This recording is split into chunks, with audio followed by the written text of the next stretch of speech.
Family First, Senator Bob Day says it's a deal with the devil. He joins me now in the studio. Senator Day, thanks so much for your time.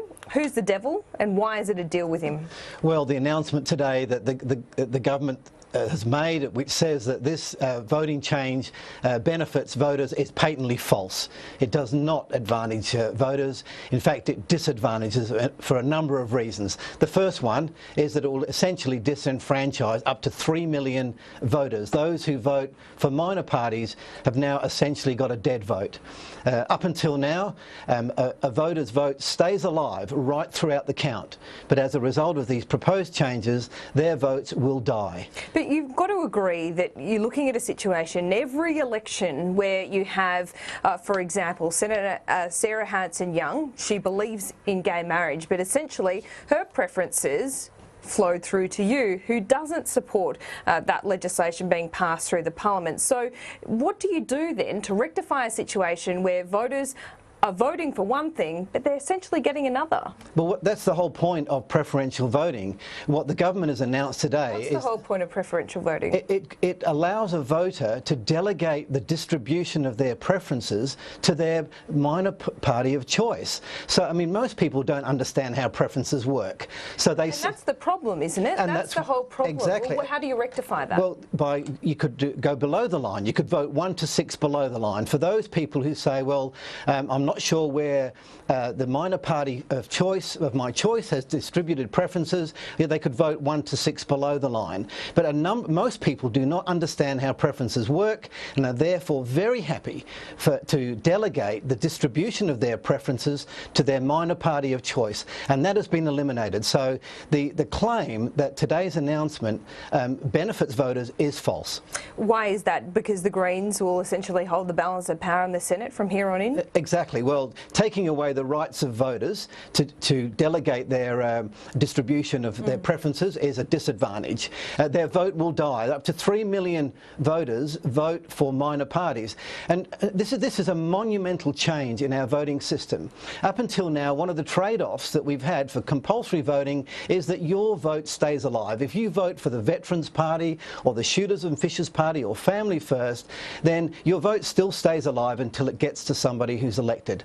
But as of now, as of the proposed changes, those votes will die, which I would have to say, I would argue this is unconstitutional. It's certainly undemocratic to disenfranchise 25% of the electorate. 1 in 4 voters now, their votes will die. But so today you, I think, got almost 4% of the primary vote at the last election. Yes. Is that a fair representation of the power you have in the Senate?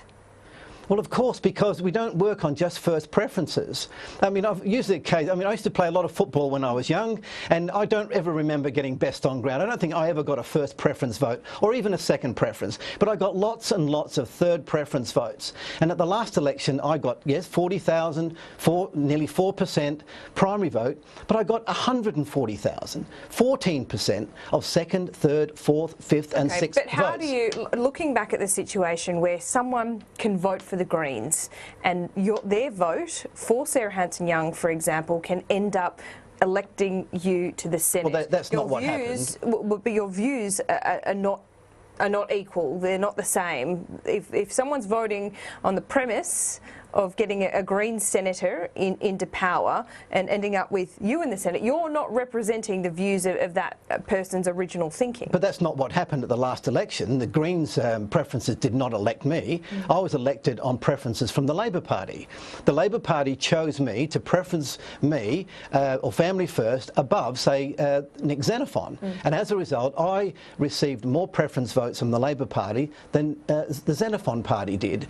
And if people don't want to do that, they can vote below the line. The government could have given people that option. If they think, well, people are not happy with the distribution of preferences above the line, then they could have easily done 1 to 6 below the line. So what happens now? What is in your power between now and the election? It's looking like it's getting closer to being a double dissolution election.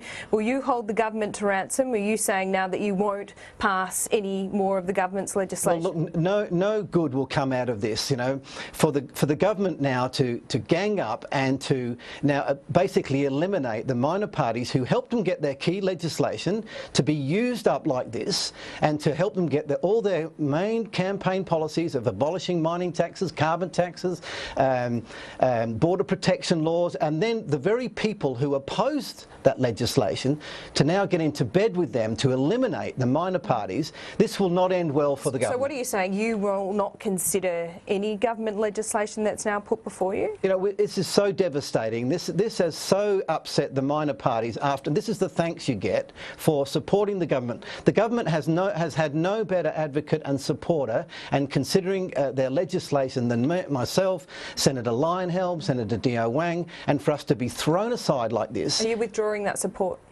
Well, we're certainly reconsidering where do we go now. We've been put on death row. They've signed the death warrant. They've essentially voted to done a deal with the Greens to get rid of minor parties and disenfranchise up to 3 million voters. Nearly 25% of the vote out there now will no longer be applicable. This has to be as undemocratic, unconstitutional. It's certainly un-Australian. Senator Bob Day, thanks so much for your time this evening.